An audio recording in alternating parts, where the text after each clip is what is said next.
Oras gihatod kaninyo sa EXL Magkabuhay. Buhay at makulay ang buhay sa EXL Magkabuhay. The original Koy Herbal Capsule.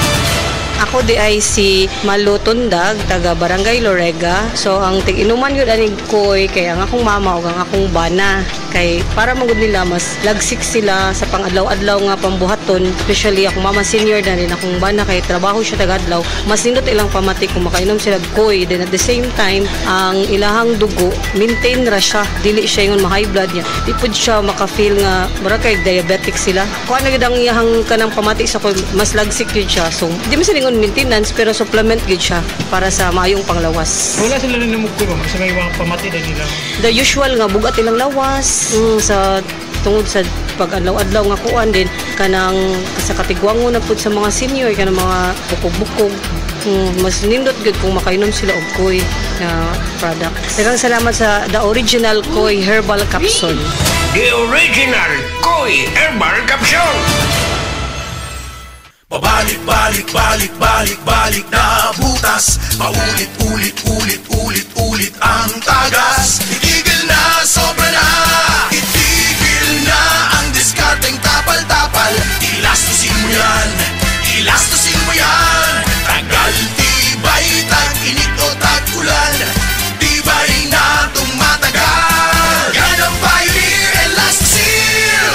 Tagal, tibay, tag-init o tag-ulan. Ilastosil mo yan. Biodraw Herbal Capsule. Napamatud-an ang kasaligan sud sa 25 na katuig. Biodraw Herbal Capsule. Aprobado og epektibo sa pagtabang o pagsanta sa mga nagkadaiyang balatian sama sa diabetes, high blood pressure, kidney problems, arthritis ug uban pa. Biodraw Herbal Capsule. Mapalit sa Majesty Pharmacy, Diding's Pharmacy, GV Butika, Altoras Pharmacy Bohol, Kalos Marketing Ormoc City, Roseville Drug Batulete, Lourdes Pharmacy Osamis City ug sa mga nag-unang butika. Biodraw Herbal Capsule. Day andak, ngano masulubon man kanang naong nimo? Naluoy man gud ko ni Lola Papa Lance. Mitukar na po ang iyang hubak ko gayoma. Mitaas pag yan ang iyang blood sugar. Lakaw dayon ngadto sa butika. Pagpalit dayon og Biotrof Herbal Capsules, sigurado kung dako kinigi katabang para mahupay ang gipamati nga balatian sa imong lolo. Tungod kay ang Biotrof bantugan na kaayong makaalim sa mga nagkalain-laing suliran sa panglawas sud na sa dugayng panahon. Papa Lance, okay na kay nga kong lolo. Salamat kayo sa Biotrof Herbal Capsules, the wonder food supplement. Biotrof Herbal Capsules, mapalit sa mga butika nga naa sa inyong dapit. Kining nga oras, hatod ka nato sa Biotrof Herbal Capsules, the wonder food supplement. Pag kayo'y nabasagan, madaling remedyohan. Pagkatapos dikitan, Parang bago na naman. Pioneer Epoxy, pandikit ng kristal, kahoy at bakal, pang-repair ng radiator, tambucho, refrigerator, martilyo, kutsilyo, gripo, araro, gero, aparador, ang patibay ng bangka, kisame, etc. Pioneer Epoxy, paborito ng bayan. Nakakaproblema sa paglibang? Mag-inom sa Super Fiber, the fast-acting colon cleansing product approved by the FDA Philippines. Garantisado nga epektibo. Sa duwahang tudbalo ka oras, imo na mapagawas ang higko nga makahatag ubas tautan ug makamatay nga sakit. Ang hugaw nga colon, ang una nga silent killer. Death begins in the colon. Mag-Super Fiber. Mas makita natong mayong resulta kung ato ubanon sa pag-inom ang Life Extension Vitamin D3 kag Super Fiber. Para sa himsog kag maayong digestion, mag-inom kada adlaw sang Super Fiber. Mapalit sa mga butika. Nibalik na ang pinakauna nga kape nga na ay vitamin D3. Karon, Vita D Plus Coffee Mix na ay reishi mushroom ug mangosteen fruit extract pa. Ang healthy nga kape ug humot ug lami kaayo. Vita D Plus Coffee Mix. May kape na ka, may vitamin D3 pa ka. Mapalit sa mga butika. That news was brought to you by ACS Manufacturing Corporation, ISO certified world-class quality. ACS. Si Gemma Liban, diabetic.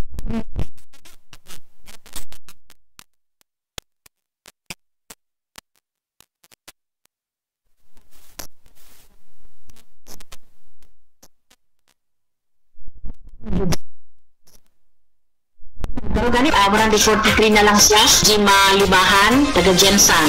Mag-6 June.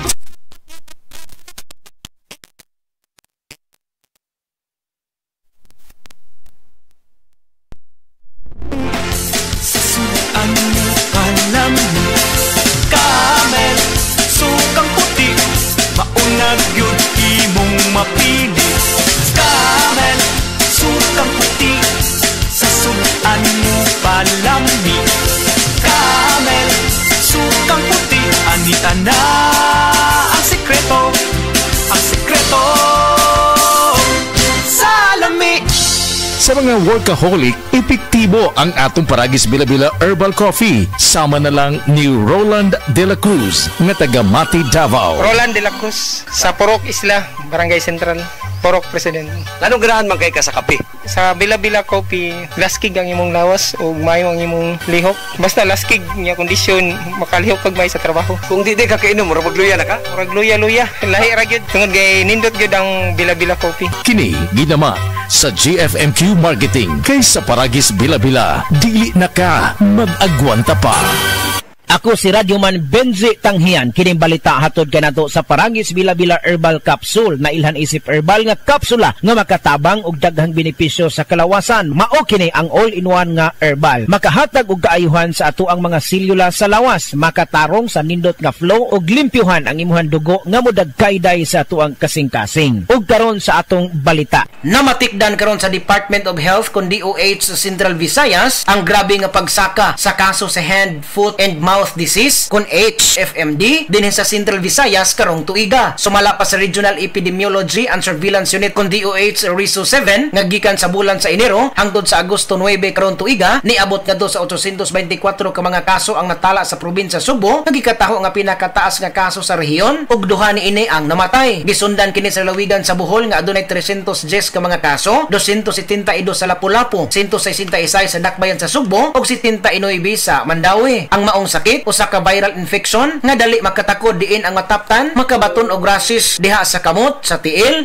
ug ingon man samad-samad sa baba. Kadtong balita hatod kanato sa Paragis Bila-Bila Herbal Capsule. Alang sa kumpleto nga kombinasyon, gamita lang ang Paragis Bila-Bila Plus Herbal Capsule. Paragis Bila-Bila Herbal Capsule na uban sa pagpangapi sa Paragis Bila-Bila Herbal Coffee ug ang pagpanghapla sa Paragis Bila-Bila Liniment Oil. Gama sa GFMQ Marketing. Sa Paragis Bila-Bila dili na ka mag-agwanta pa. Sa dugang kasayuran tawag lang sa 0935-641-0261. Ang Paragis Bila-Bila mapalit sa Didings Pharmacy sa Manalili Street, Cebu City. Bestway Pharmacy sa Mandawi City. Healthway Pharmacy, JV Butika sa Cebu, Mandawi, Liloan ug Osmeña Boulevard. Mapalit usab sa JY Pharmacy sa 32 Osmeña Building, Osmeña Boulevard, Cebu City. Mga kasama, dapiton ko kamo sa pagpaminaw sa drama nga Budbud ug Bibingka. Matag alas 8 hangtod sa alas 8:30 sa gabi, Lunes hangtod sa adlaw Sabado. Maminaw ta dinhi lang sa DYHP RMN Cebu.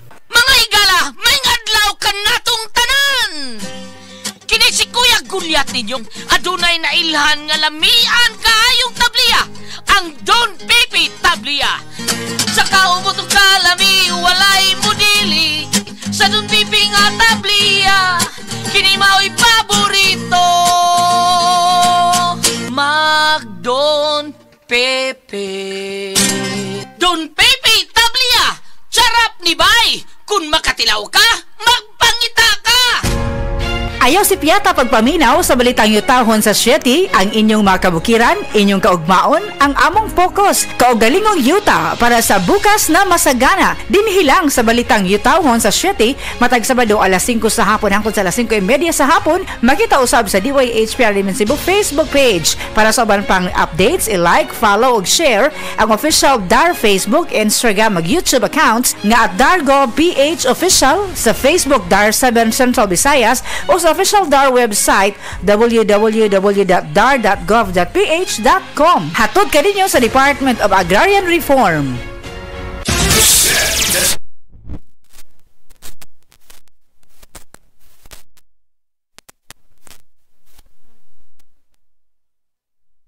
Pidlin naman kay maayo dyan ipanghapla sa mga arthritis, rheuma. Kay ako, nabanggaan doon kong giro sa akong tuhod. Maori din na kaayo sa akong sakit sa tuhod. Hubag kaayo akong tuhod. Maori din na kaayo. Pidila Bernaldez, taga Madapo, Cabao City. Mag 76. Si Norvin Fuentes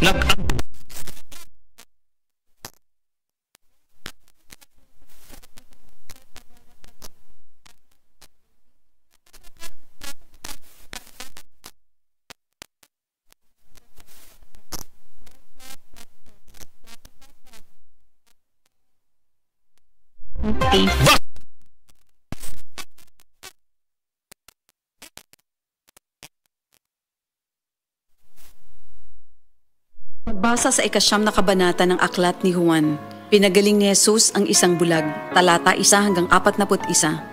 Sa paglalakad ni Jesus, nakita niya ang isang lalaking ipinanganak na bulag. Tinanong siya ng kanyang mga alagad, "Guro, sino po ang nagkasala at ipinanganak na bulag ang lalaking ito? Siya ba o ang kanyang mga magulang?" Sumagot si Jesus, "Ipinanganak siyang bulag hindi dahil sa nagkasala siya o ang kanyang mga magulang, kundi upang mahayag ang kapangyarihan ng Diyos sa pamamagitan niya. Kailangan gawin natin ang mga ipinapagawa ng nagsugod sa akin habang maaga pa. Malapit na ang gabi at wala nang makakagawa pagsapit niyon. Habang ako'y nasa sanlibutan, ako ang ilaw ng sanlibutan." Pagkasabi nito, dumura si Jesus sa lupa at gumawa ng putik. Pagkatapos ipinahid niya ito sa mata ng bulag. Sinabi ni Jesus sa bulag, "Pumunta ka sa deposito ng tubig sa silo at maghilamos ka roon." Ang kahulugan ng salitang silo ay sinugo. Ganon nga ang ginawa ng bulag at nang magbalik siya ay nakakakita na. Nagsalita ang mga kapitbahay niya at ang mga nakakita sa kanya nung siya'y namamalimos pa. "Hindi ba yan ang pulubing bulag?" Sumagot ang ilan. "Yan nga," sabi naman ng iba. "Hindi, kamukha lang." Kaya't nagsalita pa ang dating bulag, "Ako nga po yun." "Paano ka nakakita?" tanong nila. Sumagot siya, "Ang lalaking tinatawag na Jesus ay gumawa ng putik at ipinahid yon sa aking mga mata. Pagkatapos sinabi niya sa akin, pumunta ka sa silo at maghilamos. Pumunta nga ako doon at naghilamos at nakakita na ako." "Nasaan siya?" tanong nila sa kanya. "Hindi ko alam," sagot niya. Dinala ng mga tao sa mga Pariseo ang dating bulag dahil araw ng pamamahinga ng gumawa si Jesus ng putik at nang pinagaling niya ang bulag. Tinanong din siya ng mga Pariseo kung paano siya nakakita kaya't sinabi niya sa kanila, "Pinahiran niya ako ng putik sa aking mga mata. Ako'y pinaghilamos at ngayon nakakakita na ako." Ang sabi ng ilang Pariseo, "Di maaaring mula sa Diyos ang taong yon sapagkat hindi niya ipinapangili ng araw ng pamamahinga." Ngunit sinabi naman ng iba, "Paano makakagawa ng ganitong mga himala ang isang makasalanan?" At hindi sila magkaisa. Kaya tinanong nilang muli ang dating bulag, "At ikaw, ano naman ang masasabi mo tungkol sa kanya? Dahil pinagaling niya ang iyong mga mata." "Isa siyang propeta," sagot niya. Ayaw maniwala ng mga Hudyo na siya'y talagang dating bulag kaya't ipinatawag nila ang kanyang mga magulang. "Anak nga ba ninyo ito? Talaga bang siya ipinanganak na bulag? Bakit nakakakita na siya ngayon?" tanong nila. Sumagot ang kanyang mga magulang, "Anak nga namin siya at siya ipinanganak ngang bulag. Ngunit hindi po namin alam kung bakit nakakakita na siya ngayon o kung sino ang nagpagaling sa kanya. Siya na po ang tanungin niyo. May sapat na gulang siya at nakakapagsalita na para sa kanyang sarili." Ganon nga ang sinabi ng kanyang mga magulang dahil takot sila sa mga Hudyo. Alam nilang pinagkakaisa ng mga Hudyo na itiwalag sa sinagoga ang sino mang magpahayag na si Jesus ang Kristo. Ito ang dahilan kung bakit sinabi ng kanyang mga magulang, "Siya'y nasa tamang gulang na, siya ang tanungin niyo." Muli nilang ipinatawag ang dating bulag at sinabi sa kanya, "Sa pangalan ng Diyos, magsabi ka ng totoo. Alam namin ang taong yon ay makasalanan." Sumagot siya, "Hindi ko po alam kung siya'y masamang tao o hindi. Isang bagay po ang alam ko. Ako'y dating bulag, subalit ngayon ay nakakakita na." "Anong ginawa niya sa iyo? Paano niyang pinagaling ang inyong mga mata?" tanong nila. Sumagot siya, "Sinabi ko na po sa inyo at ayaw naman ninyo akong paniwalaan. Bakit gusto ninyong marinig muli? Nais ba ninyong maging alagad din niya?" At siya kanilang minura. "Ikaw ay alagad niya, ngunit kami mga alagad ni Moises. Nalalaman naming nagsalita ang Diyos kay Moises, ngunit ang taong yon hindi namin alam kung saan siya nanggaling." Sumagot ang lalaki, "Yan nga po ang nakakapagtaka. Hindi niyo alam kung saan siya nanggaling. Gayon pa man, pinagaling niya ang aking mga mata.